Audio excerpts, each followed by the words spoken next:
Hello, beautiful people. As always, my name is Ra Hetep Amen. And again, welcome to the Ra Hetep Amen podcast show. Today, we're going to talk about this concept that I brought up on Instagram of, the universe was not created. It was simply a manifestation of the four realizations of Neber Cher. Now, this is a major foundational piece to understand, but a foundational piece of the Mahasab philosophy. So it's very important for you to somewhat kind of get an understanding of what we're going to talk about today. This concept is such an important piece that if I was to say, for instance, if you were put on a deserted island and I gave you the concept that we're going to talk about today and came back in 5 or 10 years, you would build a philosophical pyramid or philosophical premise from this one idea. We would all arrive at the same philosophical foundation of peace, if you will, just by simply understanding this one thing that I'm going to talk to you today about. Many times in the past, you've heard me talk about this concept of the age of Aquarius and how, we're being asked to understand, we're being asked to grasp and apply in the age of Aquarius, whereas in the age of Pisces, you wasn't asked to understand and apply. You was just simply asked to worship a reality outside of yourself. So it's very important that we get a full understanding of this one philosophical premise. And from that understanding, we can all build our own philosophical pyramids, if you will, and further bring this world into more peace and harmony.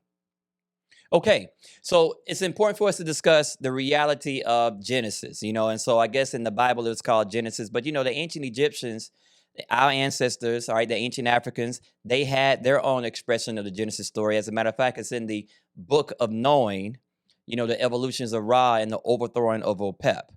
And that statement alone has a lot to say. We won't delve into that today. Maybe we'll use another podcast to kind of just simply break down that statement. But I like to refer to this book as the Book of Knowing. And so in the Book of Knowing, it talks about the Genesis process, and it does a great deal of discussing the realization or the reality of existence prior to the manifestation of the universe. And so again, in order for you to understand what shall become, you must understand what was there before. And so the ancestors did a very good job of kind of giving us an understanding of the nature of existence prior to the manifestation of things. And then, of course, it gives us a greater understanding of how to apply ourselves in the manifested thing we call the universe, the one verse.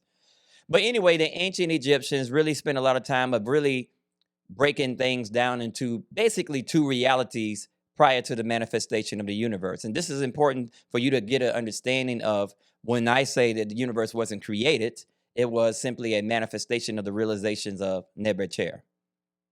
But there are basically two realities prior to the notion of manifestation. The one reality, many people have tried to find words for this reality, but really the only word that really gives it kind of a sense is the concept of consciousness. All right, so we know, based on what we're told, based on what we were trained upon in the ancient Egyptian system, that consciousness existed first as a singular entity, but then we had the concept of matter.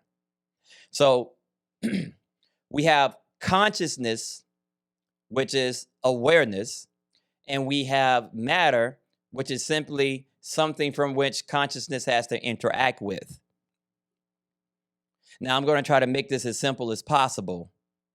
They describe the concept of matter as being unformed. Now, this is prior to the manifestation, being unformed, undifferentiated. And in this state, it has to be completely in a state of full 100% potential. And it also has to be 100% receptive to the conscious intent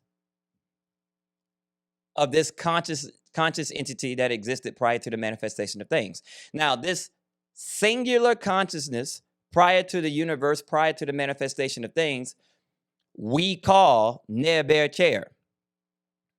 So this entity that existed as consciousness prior to the manifestation of things, we call Neber Chair, and it loosely translates into the source. So you have Neber Chair as simple consciousness. We would not assign a masculine energy to this entity. We would not assign a feminine energy to this situation. We wouldn't say this entity is a man or a woman. We wouldn't say this entity is a black man or black woman or white man or white woman. We wouldn't do that because the notion of woman, women, when you say woman, when you say man, when you say black man, when you say black, when you say white man, that's intent. That's purpose.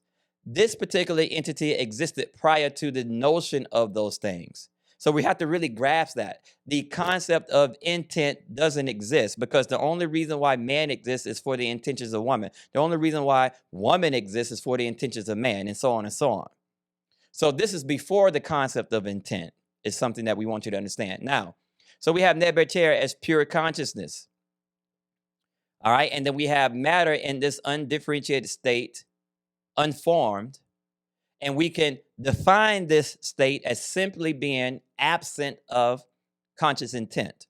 Since it's absent of conscious intent, it has to be completely unformed and unmodified. In this state, it represents 100% potential. And in this state, it represents complete receptivity to what is willed or what becomes the intentions of the one. Now, I want you to think about that for a second. You have two realities, right? Matter and consciousness. Matter is unformed, so matter has to be 100% potential and 100% receptive. So whatever notion that comes about from the conscious entity, from Neber Chair, has to become the conscious intent that moves, as the ancient Egyptians say, the waters of Nu, to bring the universe into manifestation. So we don't use the word Neber Chair once the universe comes into manifestation. We don't use the word Neber Chair to define things within this quote-unquote construct, if you will, because this reality of Neber Chair can only manifest prior to the notion, prior to the manifestation of the universe. So when you read the ancient Egyptian scripture, dogma, whatever you want to call it, you see very little reference to the concept of Neber Chair. It's rarely used outside of being within that Genesis aspect, the Genesis story.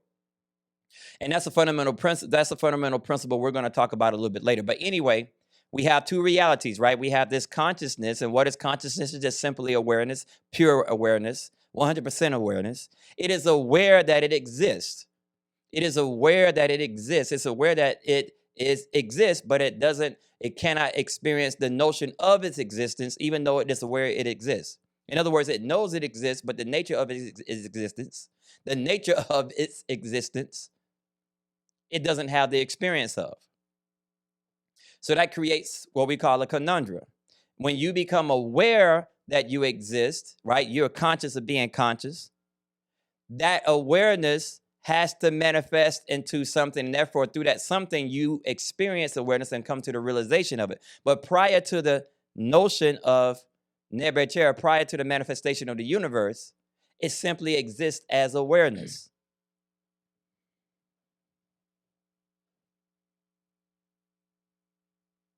And it exists as this awareness in this 100% potential of what we call Nu, of matter in its unformed, unmodified state, absent of intent.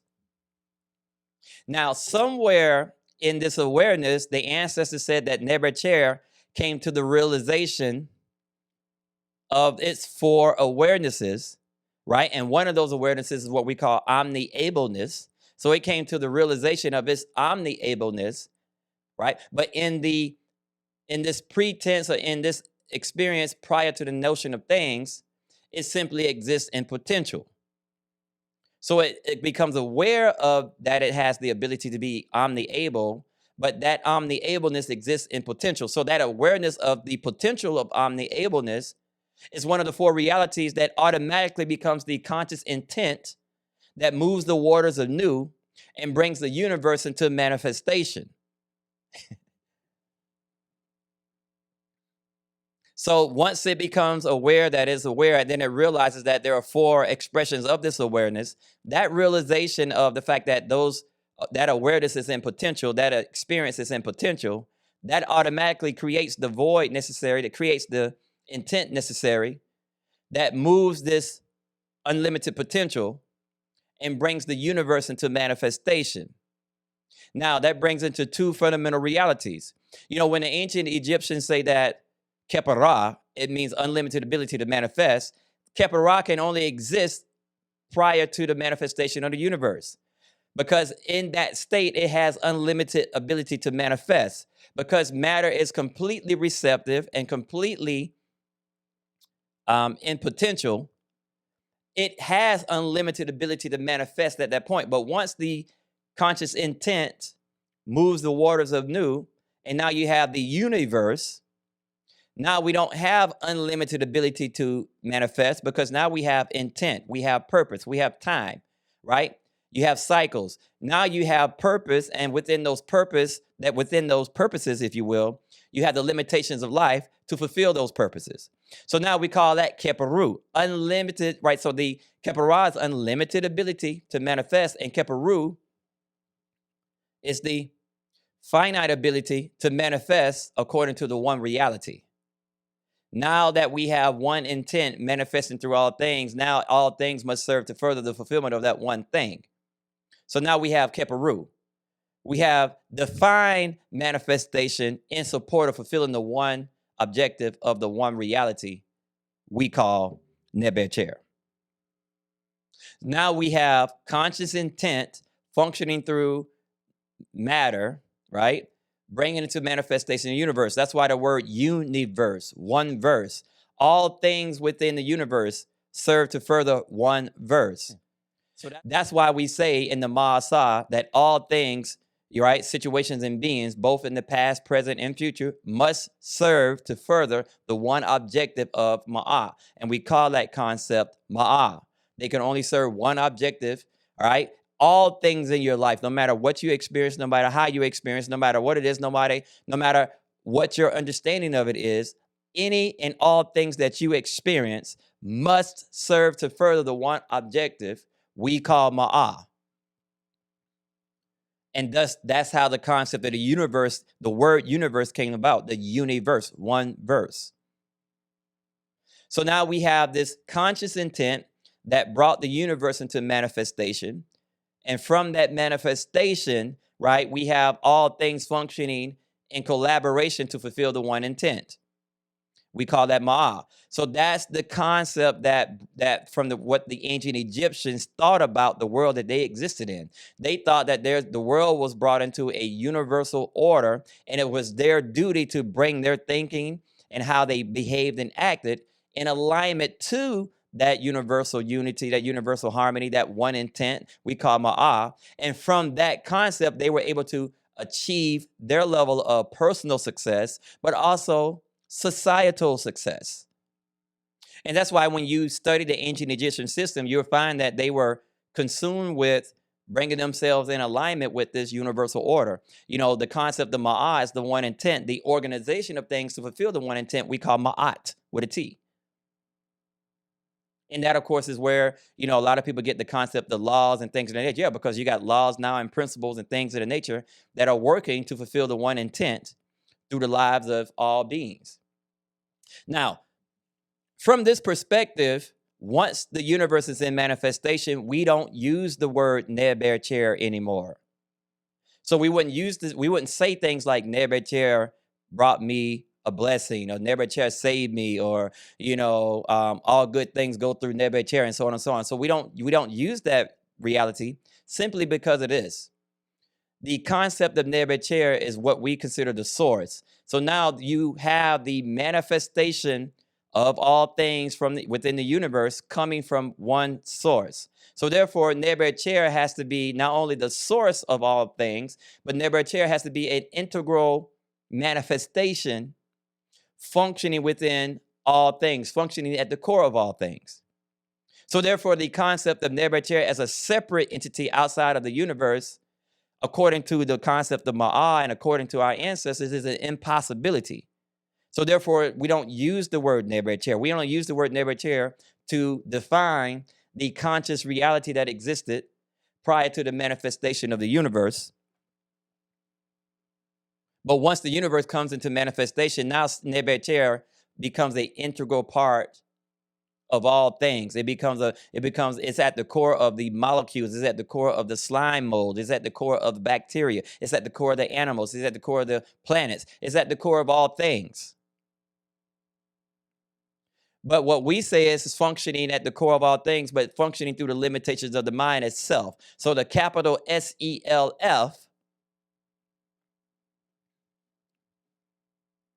is how we define Nebuchadnezzar in the post-universe era.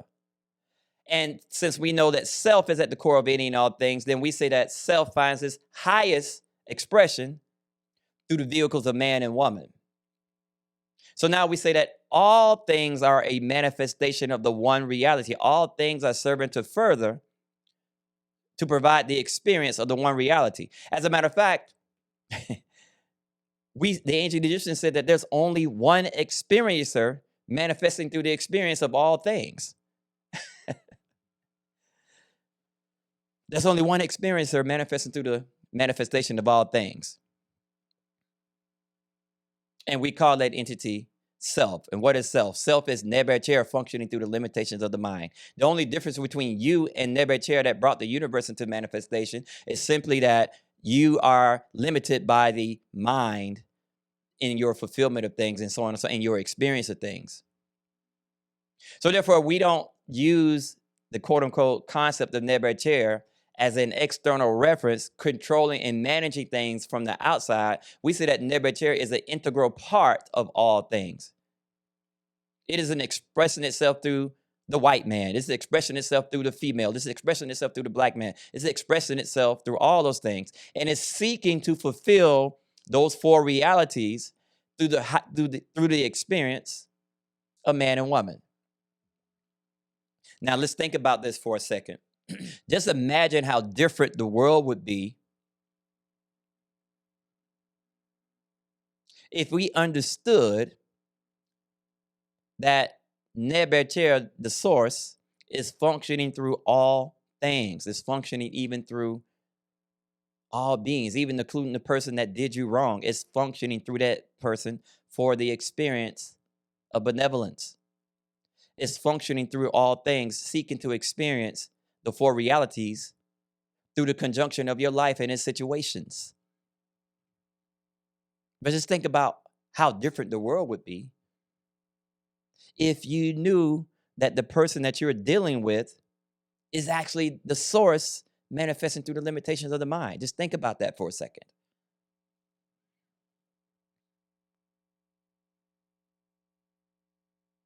That's why the ancient Egypt found greater success in their society. That's why women had, more rights in that society. There are women in ancient Egypt that served as kings.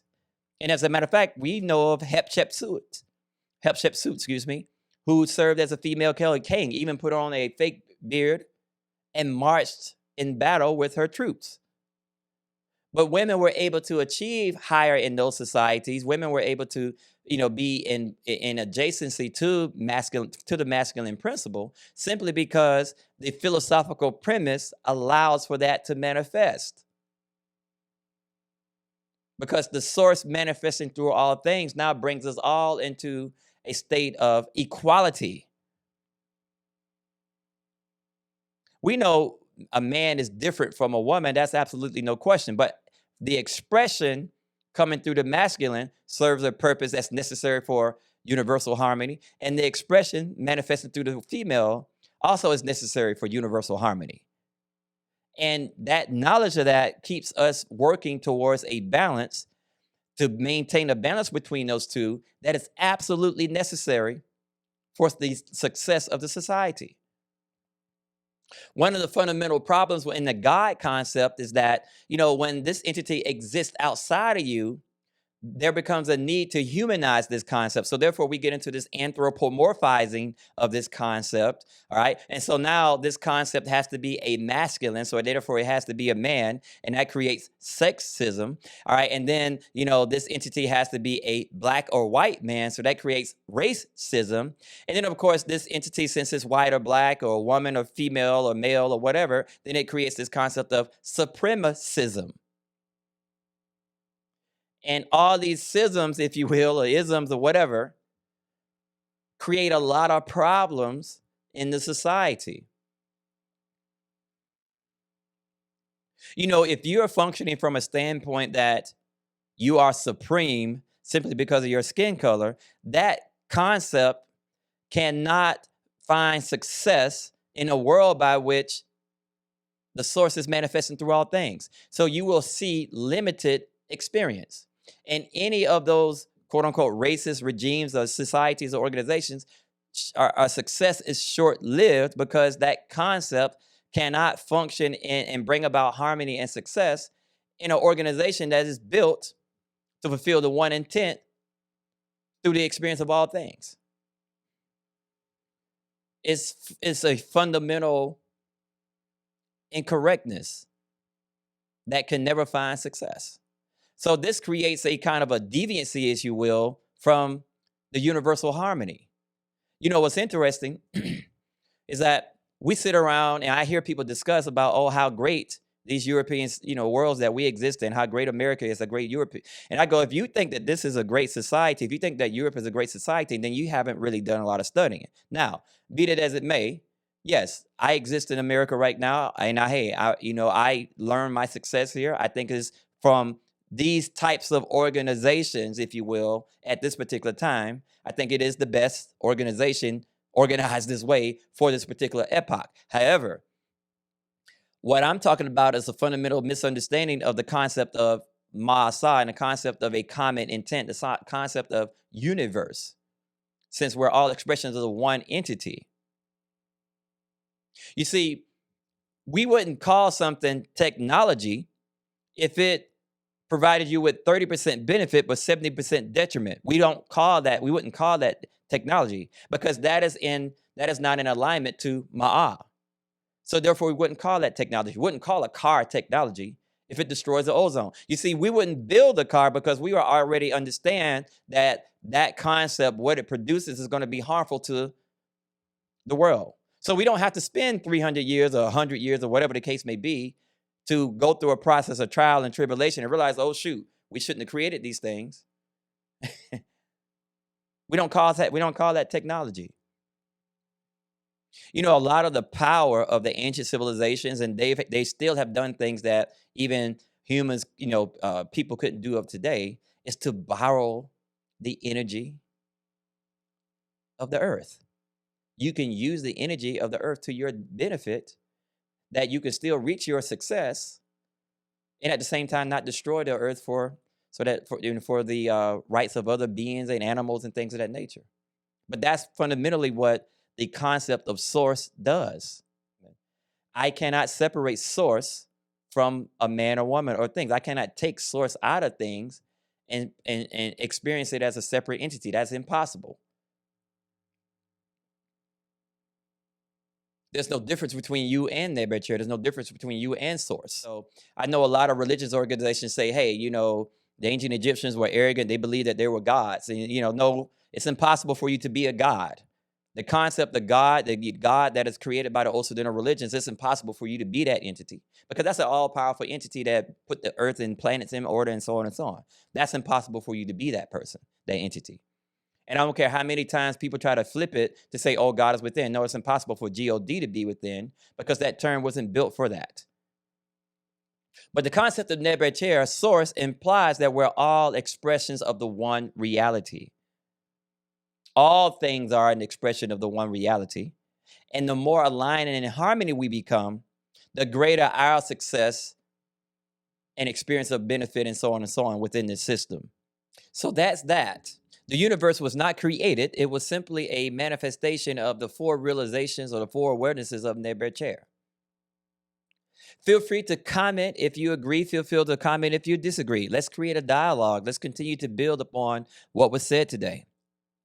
If you want to get updated on future videos and things that we're doing, feel free to subscribe to this channel, subscribe to the podcast, and also subscribe to the YouTube channel. And also follow me on Facebook, Twitter, Instagram, and all those things. Let's continue to build upon the age of Aquarius. Let's continue to build that philosophical pyramid so that we all can express ourselves as individuals, but also bring ourselves into alignment and harmony to manifest success as a nation. Peace and blessings. Have a wonderful day. Talk to you.